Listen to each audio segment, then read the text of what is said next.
Assalamualaikum. Kali ini saya akan membahas tentang 3 tarian suku Tidung. Tanpa basa-basi lagi, yuklah langsung aja kita masuk ke materinya. Yang pertama, tari bebalon. Alur cerita. Kata bebalon sendiri adalah kata jadian yang berasal dari kata babal yang berarti menepuk tangan. Keberadaan kesenian bebalon konon adalah karena tragedi masa lampau yang terjadi menjeletung di Kabupaten Tanah Tidung dengan tokoh yang bernama Benayu. Kata bebelin berarti pesan. Ada sebagian orang yang kurang paham tentang kesenian bebalon kemudian menyebutnya bebelin karena kata bebelin adalah kata pertama di baris pertama bait nyanyian bebalon. Jadi kata bebalon secara terbatas tata busana, sedangkan busana yang digunakan merupakan busana khas Melayu dengan corak berwarna merah. Perempuan menggunakan selempang dan jilbab, sedangkan laki-laki menggunakan singgal, pengikat kepala, dan pengikat pinggang yang terbuat dari kain batik khas Tidung. Yang kedua, tari Jepin Kinsan Suara Siam. Alur cerita. Di Indonesia terdapat beberapa karya seni yang memperlihatkan dominasi kekuasaan pada masa kolonial. Musik keroncong adalah salah satu karya seni yang mendapat pengaruh dari penjajah Portugis. Selain itu, di Irian Jaya mendapat pengaruh dari penjajah berupa alat musik yang memakai gitar dan kontrabas pada musik tradisi mereka. Sedangkan tarian-tarian yang terdapat di Manado seperti Katrili mendapat pengaruh dari Portugis. Di Kalimantan Utara sendiri, tepatnya di Kota Tarakan, mendapat salah satu tarian yang mencerminkan dominasi kekuasaan penjajah Belanda, yaitu tari Jepin Kinsat Suara Siam. Suara siam memiliki arti suara 9.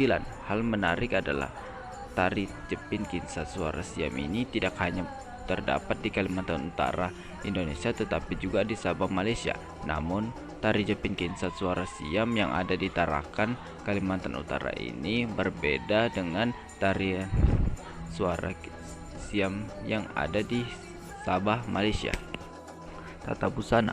Dalam tarian Jepin Kinsat Suara Siam ini setiap penari pria mengenakan model pakaian selangor dengan model slim Melayu yang tertentunya dapat mendukung pergerakan mereka dalam menari.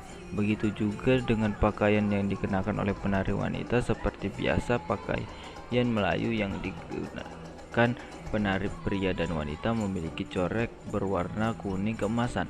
Pakaian laki-laki didesain dengan jenis ala modern dengan tetap memaksimalkan atau pengikat kepala khas di kepalanya. Begitu juga dengan penari wanita.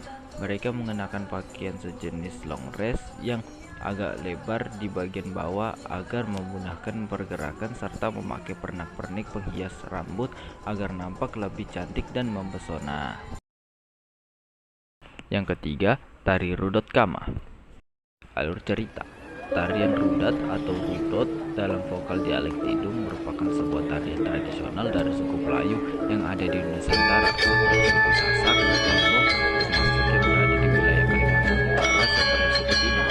Tari Rudot Kama ini menyerupai gerakan tari saman dari Aceh dan dilakukan saat membaca berjanji pada acara Maulid Nabi. Para penari duduk di atas kasur alas semacam kasur dengan posisi kaki dilipat dengan dua telapak kaki ke arah belakang. Tari Rudot Kama khas suku Tidung ini sering juga diadakan pada acara peringatan hari besar Islam seperti Maulid Nabi dan Isra Miraj Nabi Muhammad SAW dengan diiringi musik tarbangan atau hadrah dengan melantunkan nyanyian sholawat yang terdapat dalam kitab Barsanji. Tata busana. Dalam proses tarian Rudot Kama ini para penari baik laki-laki maupun perempuan memakai kostum pakaian khas Rudot dengan